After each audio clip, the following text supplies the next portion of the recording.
Question 1. Were you able to save and invest money in your 20s, 30s, and 40s? If so, what savings and investment tools did you use at each stage? Yes, I saved money in my 20s, 30s, and 40s, primarily using, especially in my 20s, just a regular savings account. As I started my career, then I started using other ways to save money. We've used savings bonds. We've saved for retirement with 401k accounts, 457 accounts, and I've saved cash also to a degree. Okay. Question 2. What were your greatest challenges in saving money? Really, with the family, the challenge is having kids. Kids are very expensive. We all know this. So that's the biggest challenge. But beyond the day-to-day living expenses with kids, it's instant gratification, the things that you want to get, maybe new cars or TVs or whatever it might be, vacations. It's always tough to save when you want to go and do these fun things. All right. Question 3. What is a financial goal you've achieved in your lifetime, and how did you approach this goal? Really, my biggest goal was to having a significant retirement account, pretty close to retirement, and knowing that there's money there for retirement is a great thing. And I did this by really by having an employer-based retirement program, and then on a weekly basis putting more money in there as well. And your mom did the same thing, same kind of process. And also paying off credit cards at times. But I think the biggest one is just knowing that we actually have some retirement money. Is there anything specific that you've saved up for? We saved some for our first house that we bought, for the down payment. We've saved up for a car before, and but I've saved up for small things that I bought. I have guitars. I've saved up to buy a guitar. That costs money, and little small things here and there. You try to pay cash for it. You don't want to use credit when you don't have to. In fact, I would recommend not ever using credit. Save up and pay cash for whatever you want to buy. And that's the best way to go about that. Okay. Question 4. Financially, what do you worry about most when thinking about retirement? Having enough money for retirement. I think most people plan, in their own minds that they want to live to be, 100 years old. And it's tough that when you work for, 30 years or 40 years, just making sure you have put away enough money for that time. So if I retire, I'm going to retire at age 50. So at age 50, and let's say I live to be the average age for men, which is 70. I think it's like 72. Yeah, so that's still 22 years. Yeah. So am I gonna have enough money after 22 years of what I put away so far? So that's the biggest fear that I have, is just making sure that there's money. And then, so that's 72. So what if I live to be 100? That's another almost 30 years. Yeah. So, retirement. All right. Number 5.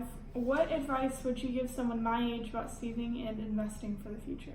I would say that you need to start saving now, learning money tricks now, how to do that, putting away money now.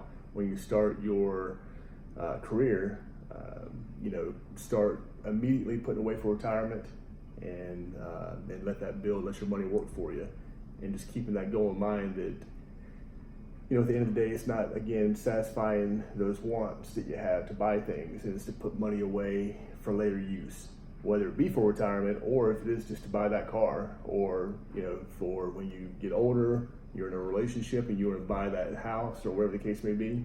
It's just knowing that if you start saving now, you can actually do that. All right. Number 6. How have kids affected how you save and invest? And so going back to, I think, the first question, kids kind of throw a wrench in savings. It doesn't have to be that way, but if you don't prepare for saving with kids, it can be a challenge. Things pop up all the time.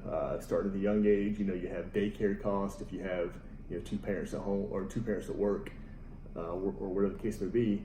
Daycare costs are very expensive. Then as the kids get into school, then you have school clothes, books, projects, trips, instruments, all kinds of stuff pop up. And then you have, as a teenager, incidentals like You hey Dad, can I go to the movies?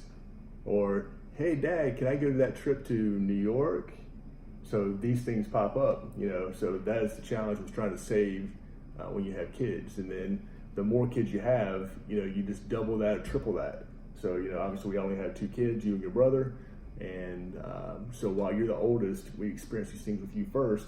It's going to be the exact same thing 4 years later, roughly, with your brother. All right. Lastly, number 7. Are the savings tools you used at my age ones that you use now or ones that you would recommend that I use? So when I was your age, I didn't really save money You went to a lot. I went to a lot of, Led Zeppelin. So I love music, and I'd spend all my money on records. I bought guitars back then, and going to concerts.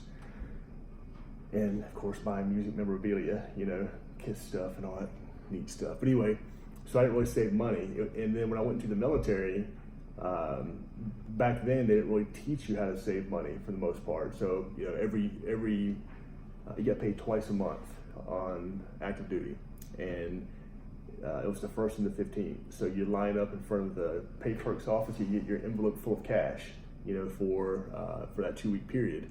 And quite frankly, I blew it. Everybody that I knew blew money. We'd be overseas somewhere, you blow that money. You never saved. I knew one guy that actually did save money, and he's very successful now, owns his own business. Actually, he and his mother years ago started a Belgian cookie business.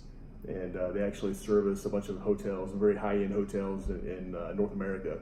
And he and I were best friends all in the military. But he's the one exception.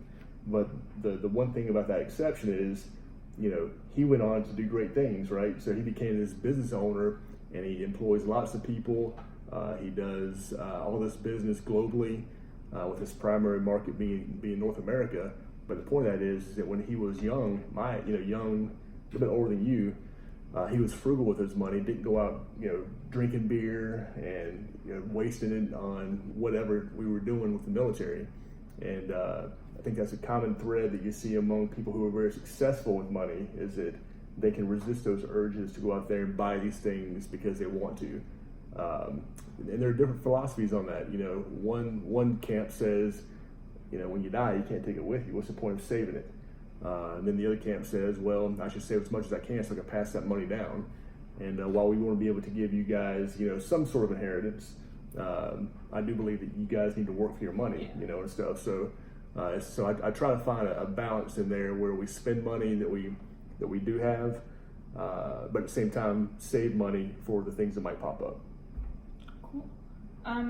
Anything else in general as far as I know you talked a lot about savings, but did y'all ever invest in anything, or buy stocks or anything in that realm? Yeah, so I've never played the stock market per se by buying individual stocks. I guess the biggest thing that we've done with investments really is through our employer-based retirement plans, through 401k. Now, in those programs, especially the 401k, you can go in there and you can actually manipulate, what you're putting your money into. So I've done that quite a bit, and over the years, I've gone very aggressive, then gone very conservative, and then aggressive, just depending on what's going on with with the finances in the world. But I would say that the advice I would give to you in that realm is that, again, you just need to, early on in your career, whatever that happens to be, that even if you're making, say $30,000 a year, that you try to find that number that you can save where you can still live, but you save that money and be consistent. So for example, I've got a friend that I work with, he's younger than me by probably 12 years or so, but he's very, very, very good with his money. He's about to get married, and they're paying cash for everything that they do. Paying cash for the wedding, paying cash for the honeymoon. They bought cars. They paid cash for the car. They paid.